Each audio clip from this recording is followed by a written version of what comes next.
Hello Year 5 and welcome to Wednesday's reading session with me, Miss Medlicott. We are continuing with The Explorer by Catherine Rundell. If you need to go and retrieve your copy of The Explorer, please pause the video now to go and find it. Right, so the objectives today, we're going to be summarising the main events of chapter 11, which is called The Monkeys and the Bees.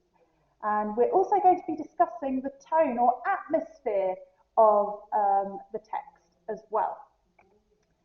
So, chapter 11, I'd like you to turn to page 114. This is within the chapter called The Monkeys and the Bees. The bees, sorry, not the bees, the bees. And we'll start reading. Jungles, Fred found, were full of corners and crannies. They held secrets. But the secrets emerged in the most unexpected ways. They would never, he thought, have found the scrap of paper that changed everything if it hadn't been for the joint efforts of the monkeys and the ants and the bees. Okay, now before you do anything else, I just want you to have a little look now at the vocabulary here in the box. We have emerged, crannies, and joint. Okay, so I just want you to pause the video and think, what do you think emerged, crannies, as in corners and crannies, and joint mean? Pause the video now and have a think about what you think those words mean. Okay, so emerged, if something emerges, it appears. Okay, so they're talking about, here it's mentioning how the secrets appear in the most unexpected ways. Crannies, corners and crannies, they're almost like the little, the smallest places that you can find things. And then joint, the joint efforts of the monkeys and the ants and the bees. It means it's a collective effort, that they're working together, and it leads us nicely actually to our main task for this particular extract. How does the author make us want to read on? So we are developing our explore reading gem here. In what ways does the author make us want to read on? I wonder. Right, I'd like you to pause the video now and to write down your ideas. Okay, so some of the ideas that you could have included, well actually I didn't highlight it, but it would work, that there are corners and crannies. It's this idea that there are lots of like almost like hidden places which held secrets. Now the secrets is something I think that actually makes us want to read on, that it's mentioned that there's something that the jungles are not telling us. There's something that we can find out. The secrets emerge in the most unexpected way, so it's surprising, there's something unpredictable about it. That they found a scrap of paper that changed everything. Well, that makes me question, what is that piece of paper? How does it change everything?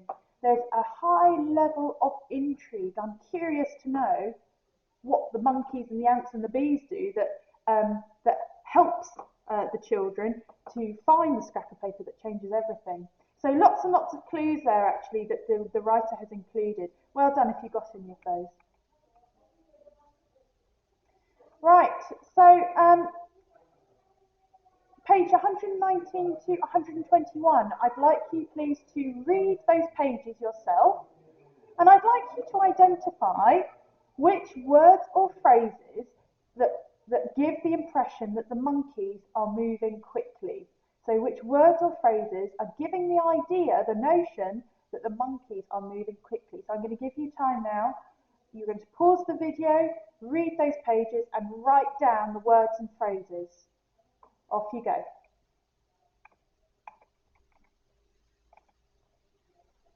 Okay, so answers. Whirligigs around the trees. It's this idea that they're whirling and going from space to space very, very quickly. Whirligigs, in my mind, it sounds quite playful, that they're moving quite easily and very quickly. Also the mention of that they leapt away. If you leap somewhere, you're doing it with purpose and you're moving with power and speed. And also it's mentioned that they are acting fast. Now, within this chapter, The Monkeys and the Bees, the monkeys have a tactic whereby they can get some of the bees' honey. And how they do it, and this is the joint effort of the monkeys, the bees and the ants, is that they cover their arm with ants. They put their arms into like an ant's nest. The ants swarm up their arm, and then they kind of very quickly, the monkeys sort of smother themselves with the ants, which creates a kind of a toxic sort of smell. And then the their arm, which is now covered with these ants, acts as a kind of repellent. So it means that the bees don't want to go anywhere near the monkeys with this horrible ant cover on their arms, and then they can dip their hands into the honey and get some food. Okay, page 131.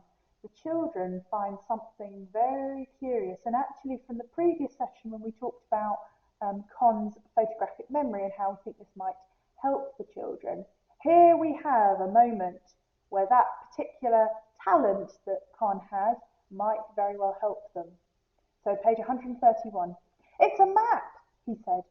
Goosebumps rose on his arms. Fred knew the power of maps. They gestured to hidden things. They were line drawings of the world's secrets. What do you think the author means when she says that the maps gesture to hidden things? What do you think those hidden things are? So I'd like you to have a little think now about what the author means and why. What do you think those hidden things are? Pause the video now and answer that question, please.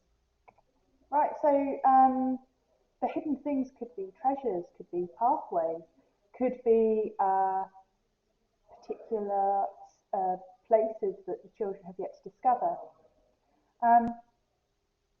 That they gesture to hidden things. It suggests, it wouldn't lead definitely, but it could be a clue. Right, so now we're looking at page 138, and I've just explained to you about the ants acting as a kind of repellent. The children have watched this, and of course it is Fred as our key explorer. He's our adventurer, isn't he? Very daring and brave. He is the one who goes and he follows the lead of the monkeys, and he puts his hand in the ant's nest and they crawl up his arm, and he then dips it into honey, successfully as well. So now where we're reading the story, the children have tasted the honey. The honey worked on them like medicine. Lila sat up straighter. Colour came into Con's cheeks. The taste of the honey was absolutely astonishing. Sweet and earthy and wild. It made Fred want to turn backflips across the jungle floor.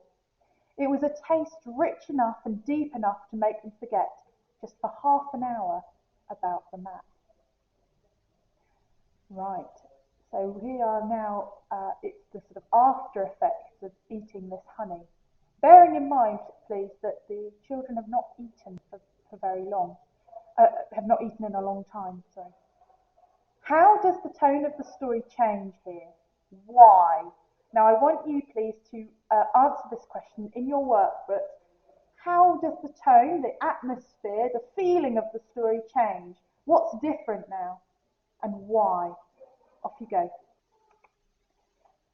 Okay, excellent work. Well, some of my answers, they might be similar to yours, you might have something slightly different, but hopefully you've got the idea that the honey has had a very powerful effect on the children, so much so that it's changed both their appearance and their feelings. The honey works on them like medicine. You take medicine when you're feeling poorly and it makes you feel better.